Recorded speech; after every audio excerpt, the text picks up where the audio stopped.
So originally the diagonal is capital A. When it deforms, it becomes that little a.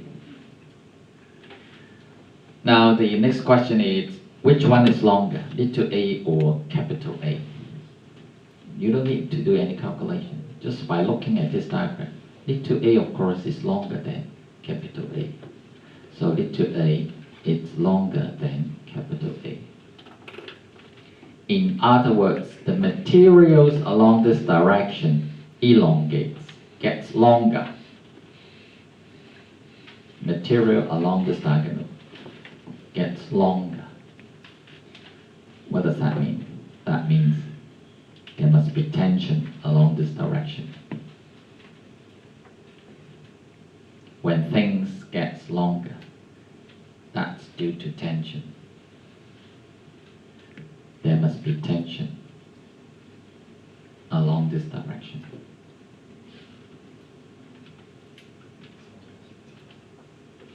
Right? There must be tension along this direction.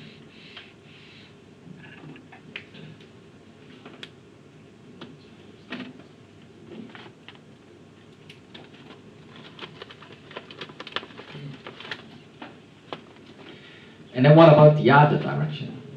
What about the other diagonal? 另外一條對角線，另外咗一條。There is an other diagonal.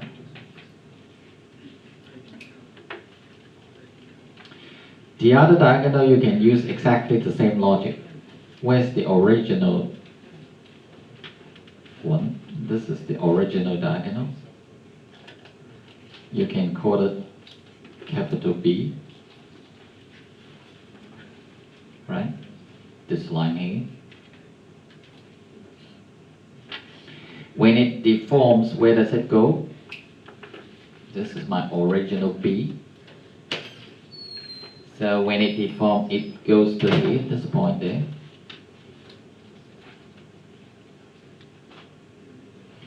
So it goes to there. That is your little b.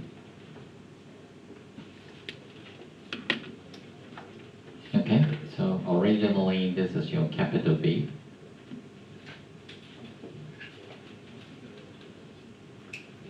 And that's your little b.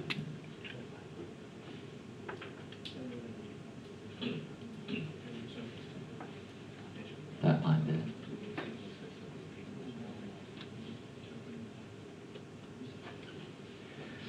So again, you compare the length of these two things. This time little b, obviously, is shorter than capital B. So the material actually shortens. That implies compression. Right? Capital B shortens to this little b.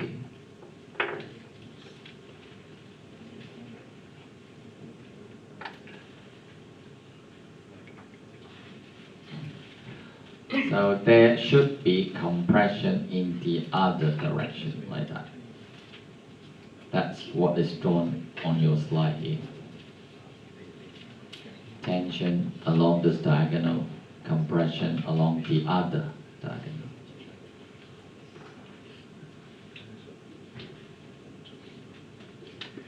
Right? Bear in mind, this is a piece of concrete. It's not a piece of paper. This is a piece of concrete, which is weak in tension. So if you have a piece of concrete and you try to pull it like this, it will crack. So it will crack in a direction perpendicular to the tension. Right? That's your tension. That's your crack. So it will crack like that.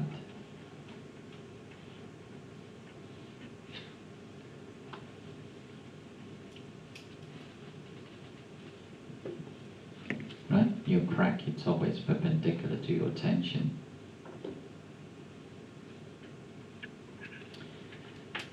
So in other words, your piece of concrete will just break into two parts along this line. Like this. If that is your piece of concrete, tension is along this line. That's your crack. If you apply a pair of shear force, it will just break into two parts like this.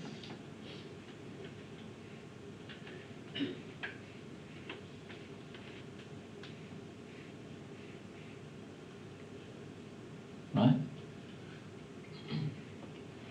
So, in other words, when you have a pair of shear force like this, the crack is not vertical. It's along this diagonal direction, 45 degrees to the horizontal. That's why you see on your next slide, if you flip over to the next slide, that's what you should be able to see if you have a concrete beam like that.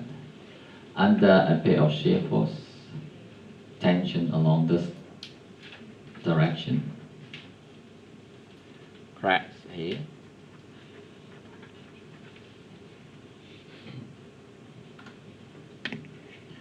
right? So what you see in the real thing, it's something like this. The whole thing just break into two parts along this 45, this diagonal direction.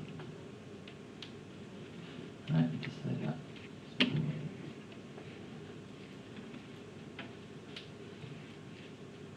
But of course, you won't let this happen. You won't let this happen in your RC structures. You cannot let something like that happen.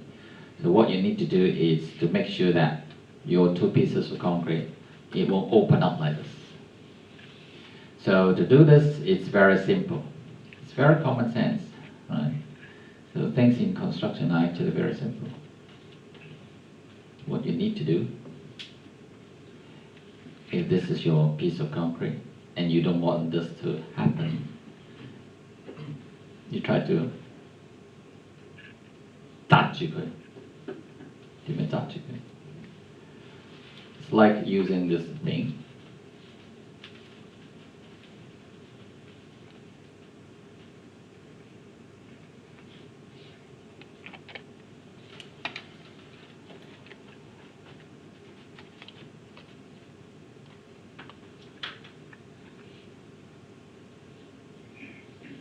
Tie them together. You could touch it. Then it won't break up like that. Right? If one is not enough, you use two. Use a few more rubber bands. Okay? 一條橡筋唔夠，你咪紮夠兩條；兩條都唔夠，咪紮夠三條；三條唔夠，揾條粗啲嘅咯。And if you look at the cross section, what does it look like? It wraps around the cross section. This is the cross section. So in other words, to prevent this from happening, if I draw the cross section of this beam, how do you do that? This is your top reinforcement. This is your bottom reinforcement. 你將嗰條橡筋紮住佢。So you put something called a shear link.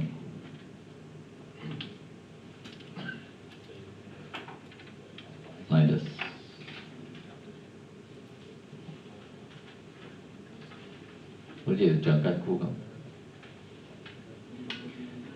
This is what we call a shear link.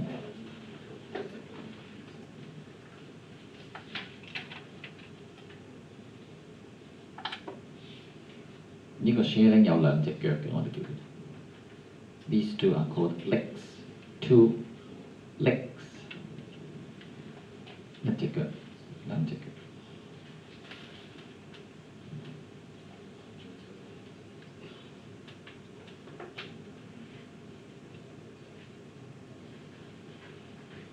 Okay, so this shear link, of course, 呢個 shear link 都係一條直嘅鋼筋咬成咁，so it's like you on site you bend a straight reinforcement into a shape like this. You bend it up, and you bend it into a hook, cái con ốc. And then the other side, same thing. You bend it up.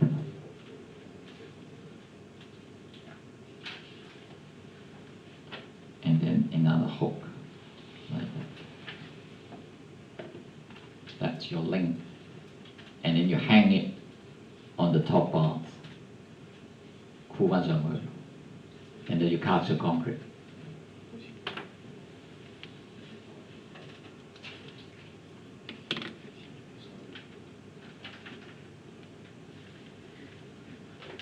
Right, so it's like bending a straight bars, you bend it around like that, and then you try to bend it with a hook. Right, something like this. So on site, for shearing this reinforcement, you know that there are two types of reinforcement, high strength and mild steel, right? You should learn it from the material part. We prefer to use mild steel. 講緊有兩種，一種滑身，一種有瓦嘅。你用滑身嗰隻。It's easier to bend, and prefer to use smaller diameter. Small diameter for easy bending. 你揾條 T40嚟咬，好難咬喎。有機咬都係咧。Right, so it's better to use diameter 10 millimeters, 12 or 16, something like this.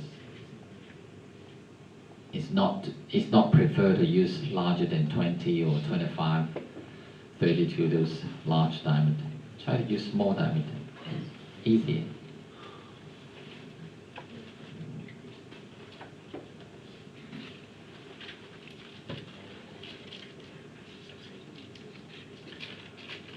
And on the next page, you have a better diagram to show the reinforcement arrangement in general.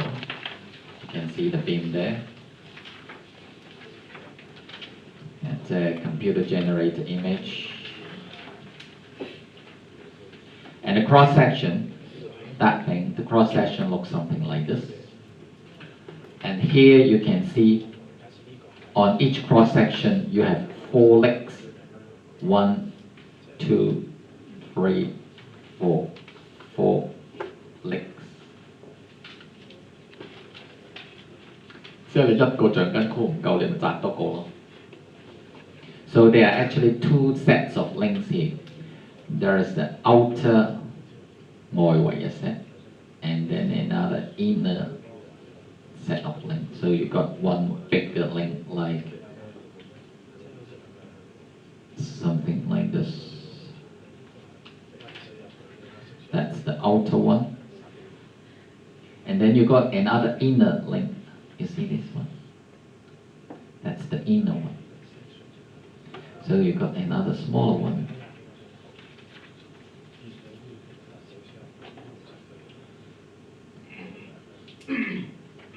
Like this. That's the inner one.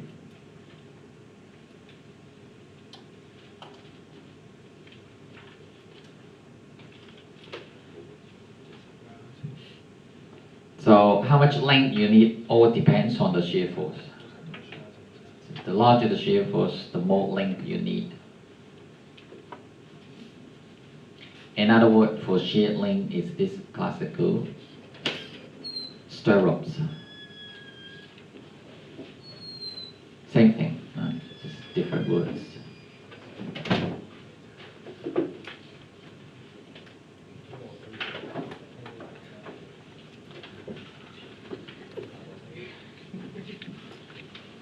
Right? So if you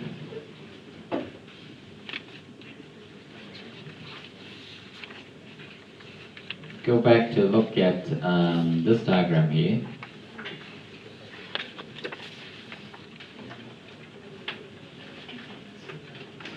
that's another diagram showing you that there is an inclined crack 45 degrees that is due to shear.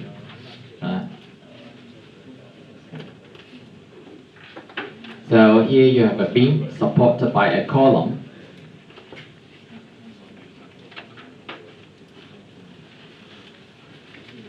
You have a beam supported by a column, and close to this support you have large shear force, and that's why there will be inclined cracks. If there is a crack, then it will be inclined 45 degrees. That is due to shear force.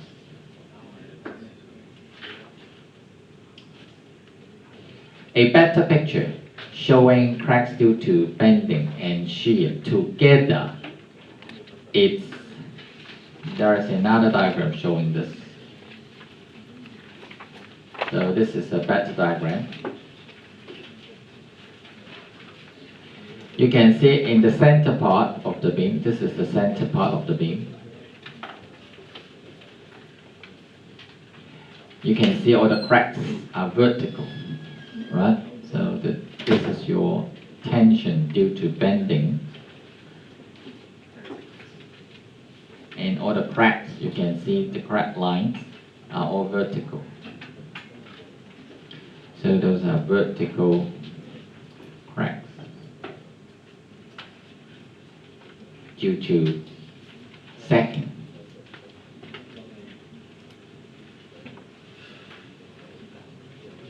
Okay? But when it gets close to the support, whenever the beam is getting close to the support, the shear force becomes large in this region. And you can see the cracks are not vertical anymore.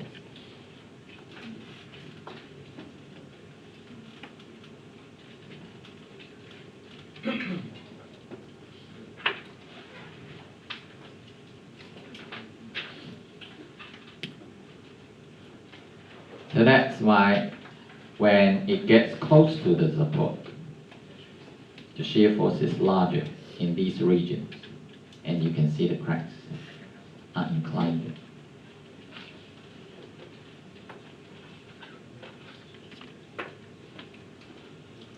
So if you are a building surveyor and if you have a chance to look at some old buildings, you should be able to tell from the direction of the crack and the location of the crack. You should be able to tell what causes those cracks. What are the possible causes for those cracks? Okay. So if you are looking at the bottom of a beam, so first of all you tell the location. Is it at the center? Or is it close to the columns, supports? Are those cracks vertical or inclined? Right? And from these you should be able to identify the possible causes for those cracks.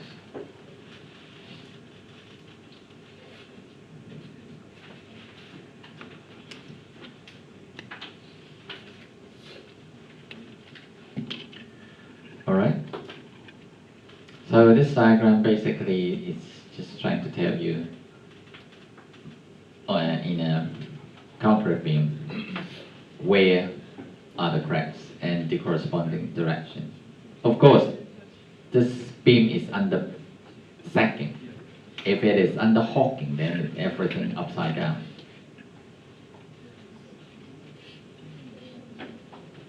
Right? So you can have a beam like this. Right, so that's actually a good example showing if I ask you to do this beam, if you flip it upside down, it's exactly the same as this one. Right? It's exactly the same as this one. Or vice versa, if you flip this thing upside down, it's exactly like what I have in that particular diagram. It's the same thing. Right? So Sacking and hawking basically is everything upside down. You just flip it, and then you know where are the cracks.